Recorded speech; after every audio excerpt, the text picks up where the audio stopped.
Ancient Greece, a world lacking modern comforts and conveniences. Apart from the obvious challenges like no electricity, sanitation, no gas, and water supply to homes, no air conditioning, no cars, or even sunscreen, there were also some cruel and unforgiving aspects that would test even the strongest among us. Alright, let's dive into why you wouldn't stand a chance in ancient Greece. The hazards of warfare. Picture this. You're an average person in ancient Greece, going about your daily life of farming or working to make ends meet.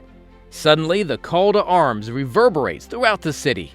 You have no choice but to become a reluctant warrior, joining the ranks of citizen soldiers thrust into the chaos of battle. It's like being handed a spear and a shield with a sarcastic, "Good luck."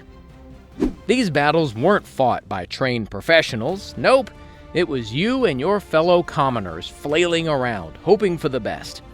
In the scorching summer heat, you'd charge into combat, swinging your makeshift weapon and praying you wouldn't trip over your own feet.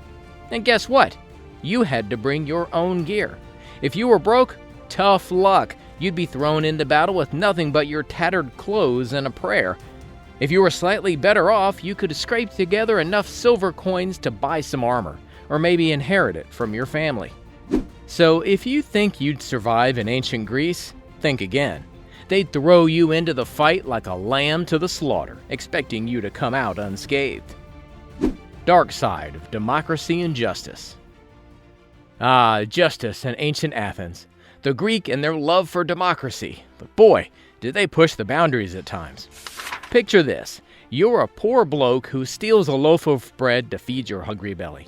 Now, in a fair and just society, you might expect a slap on the wrist or a stern talking to. But not in ancient Athens, my friends. Under the draconian laws, stealing that loaf of bread would earn you a punishment that's way out of proportion. They'd give you a death sentence, or, on a good day, a friendly amputation. But it gets worse. Inequality and manipulation plagued the legal system. If you were a well-connected aristocrat, you could bend the rules faster than a contortionist at the Olympic Games. Justice was often just a game played by the privileged few. And let's not forget the Mytilean debate. During the Peloponnesian War, the city-state of Mytilene tried to break free from Athenian influence. Their revolt failed, and the Athenians were livid. In a fit of fury, they decided to kill not only the prisoners, but the entire adult male population of Mytilene. Democracy with its pros and cons indeed. So if you think you'd fare well in ancient Athens' legal system, think again. The harsh reality of slavery. In the unforgiving world of ancient Greece, slavery was as common as the Mediterranean sunshine. Picture this. You're a hard-working individual, minding your own business, when suddenly your ancient Greek neighbor decides he needs some extra cash. What does he do? He could simply march you down to the market and put you up for sale. Yeah, that's right. You become a hot commodity, just like olives or pottery. Slavery was no joke in ancient Greece. Different city-states had their own unique take on this peculiar institution. In Athens, slaves were subject to harsh treatment, serving as mere property with limited rights. Meanwhile, in the warrior society of Sparta, slaves were known as helots and were treated as a vital part of the state's economy, yet faced their own set of challenges. So imagine walking in the shoes of a slave in ancient Greece. It's not exactly a dream vacation, is it? Facing deadly diseases. In ancient Greek cities, life could take a dramatic turn with the arrival of a ruthless epidemic. You're going about your daily business when suddenly an invisible enemy strikes. It's not a mythical creature or a wrathful god, but a deadly disease wreaking havoc on your beloved city. No vaccines, no modern medicine, just your immune system and a prayer to mighty Zeus. One of the most infamous outbreaks occurred in Athens during the Peloponnesian War around 430 BC.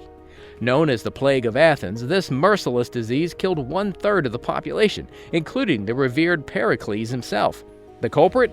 Scholars suspect it must have been a form of typhoid fever or even smallpox.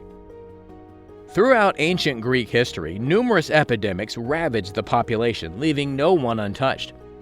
From the Antonine Plague in the 2nd century AD, believed to be smallpox or measles, to the devastating Justinian Plague. The high price of beauty. This one is for our female audience. Imagine you're a Greek woman in the 5th century BC, aiming for flawless skin and a radiant glow. To achieve this, you turn to the ever-popular cerus, a cosmetic concoction made from white lead and vinegar. Little did you know that this seemingly magical potion carried a toxic secret.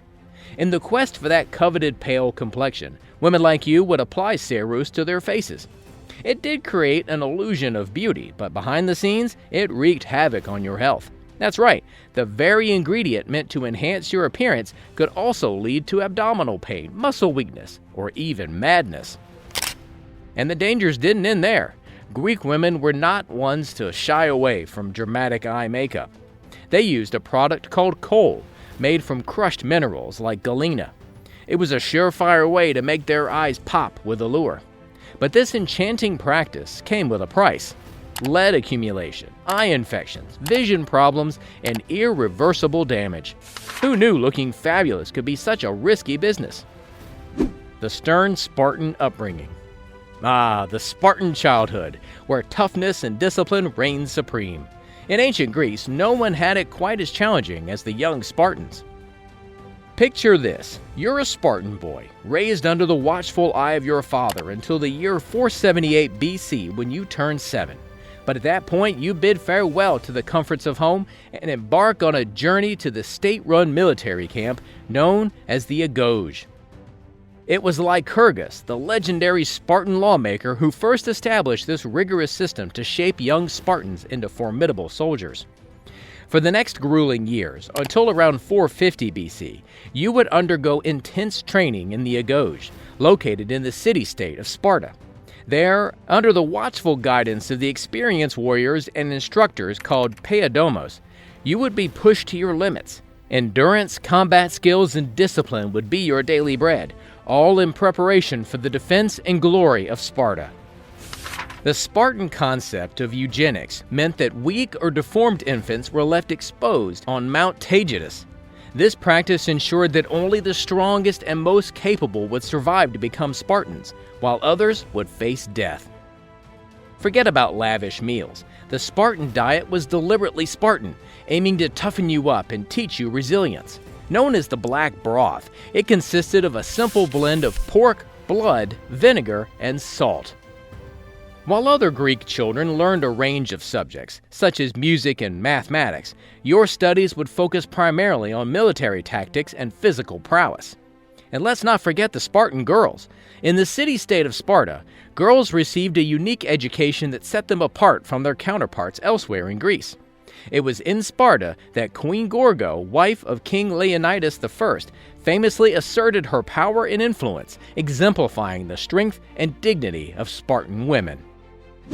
The disturbing pederasty. Ancient Greece had some peculiar customs, and one of the more eyebrow-raising ones was pederasty. Yes, you heard that right. It was actually encouraged and celebrated. The Cretans, always thinking outside the box, came up with a special ritual. A man would kidnap a boy, with the father's permission, mind you, and whisk him away to the wilderness for some grown-up adventures. Hunting, feasting, and sharing the bed, they would return home as comrades, living together. Now here's the twist. The boy had the power to either continue the relationship or call out any misbehaviors, which was probably the lightest punishment for sexual abuse in history. Believe it or not, this practice wasn't limited to Crete. Athens, Sparta, and Thebes joined the party too. Talk about some unconventional bonding experiences. Can you imagine the holiday postcards they sent? Having a wild time with my comrade, wish you were here. It became abundantly clear that surviving a day in that time period would be quite the challenge. Let's just say we're lucky to be living in the modern era, where things are a bit different.